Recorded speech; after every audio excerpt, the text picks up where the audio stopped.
We had some incidents happening earlier today, like fast attack boats attacking the cargo ships again, including one of the other cargo ships that was by the Omanian coastline. And it seems like the United States Navy ain't doing anything about it. And this is one of the big frustrations, that we're not doing anything about the Strait of Hormuz crisis and letting the energy crisis get worse. And from economists and studies believe that it's going to cause damage for years on end in terms of supply chains. So, how do you address that? And how do you go about trying to ease up the tensions with that frustration? Because I don't know how to. I try to explain as much as I can. There's not much I can really do. And I'm asking your perspectives or so, since some of you guys probably have way more verse in that than I do. The most important thing to remember is the blockade is still on.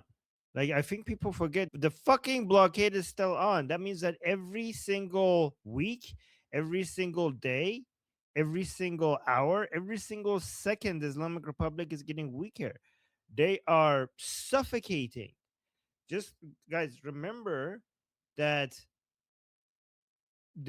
what is his name? Barnia, the latest Mossad, the last Mossad, head of Mossad, right? He basically, his analysis, which I think we should take seriously, even though some of these comments might be somewhat political, he still has the best intelligence. His analysis is that if the blockade continues and there is no deal, the Islamic Republic will fall within 7 months. So I'm not saying that's necessarily what's going to happen, but it does mean that the Islamic Republic being is hurting, and a lot of times we see inaction, and every time people see inaction, I see the blockade.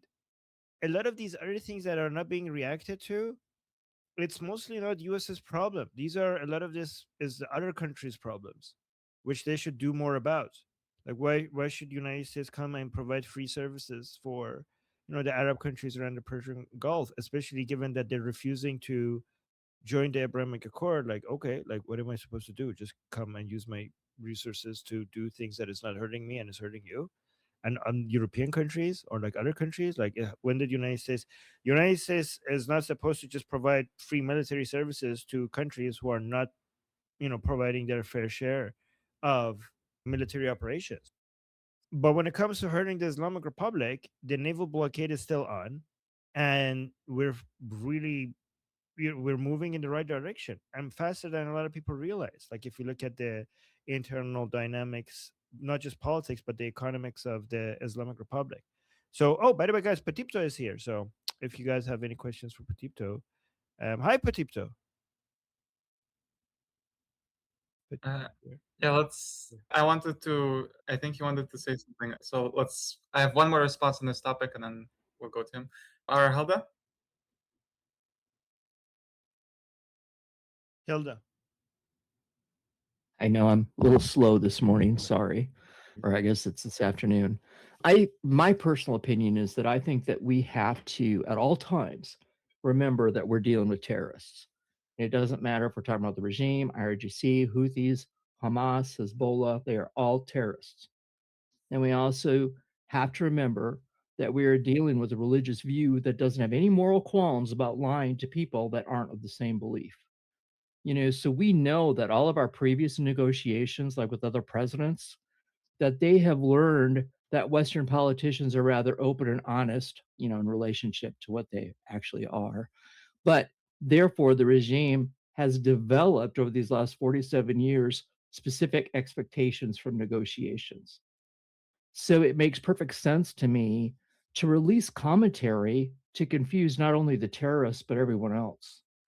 So I think that what is going on between Trump and Bibi is exactly that. They are deliberately confusing the terrorists, the world, because they have to confuse all of us.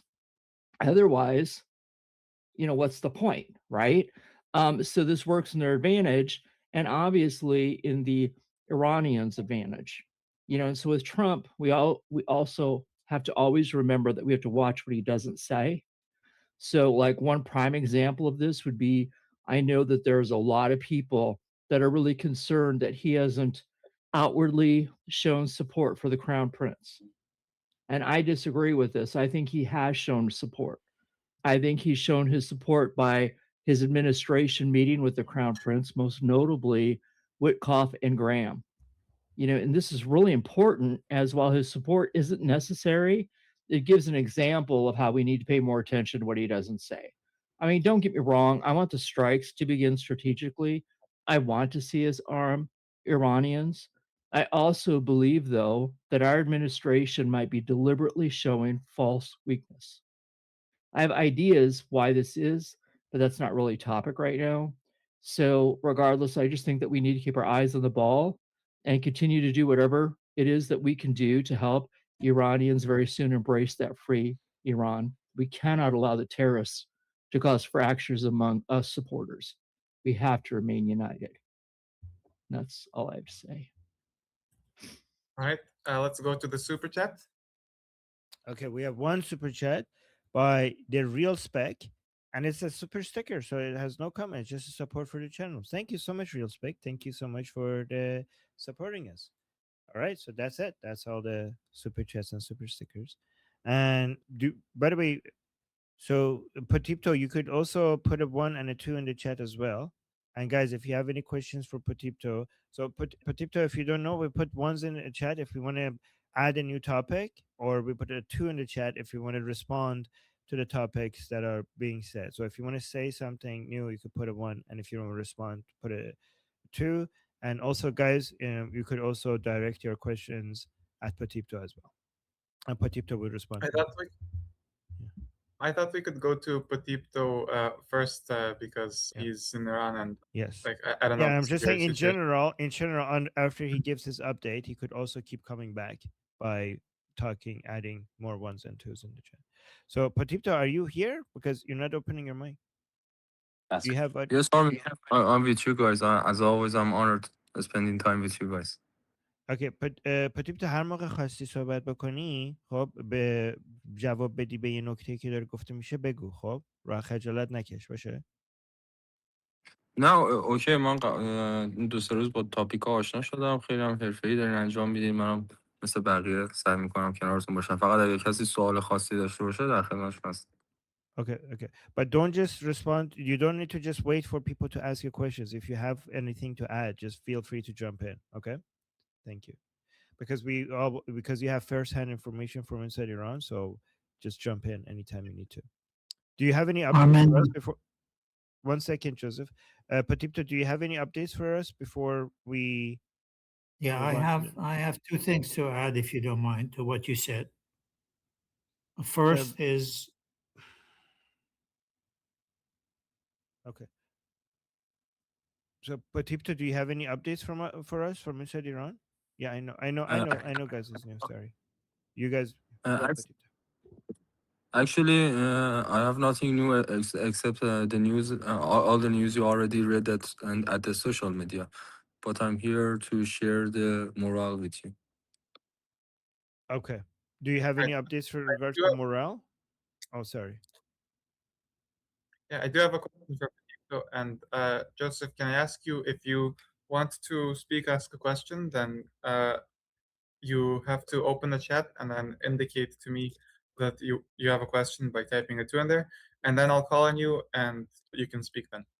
But please, respect the rules and order. Okay, I think my microphone is on, so but you tell me when I can talk. Okay, I'll put you on the list and I'll call on you. But in general, try to just indicate it in the chat. Okay, Yuval, go ahead.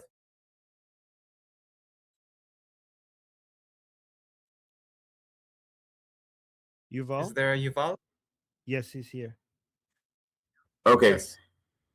Okay, so that's a question for Potito. First of all, it's an honor to have you here.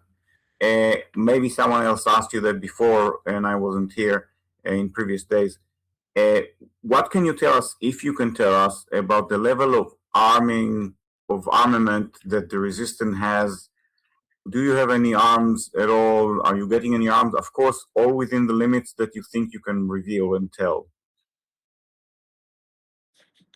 Thank you, my friend, my fellow patriot. And as always, the honor is also mine to share my time with you guys. And actually, it's our pleasure to have your support with us as Iranians. in context of your question, we've been already talking on this matter for the last 2 sessions, and we have come to a conclusion that we have no way in order of arming people.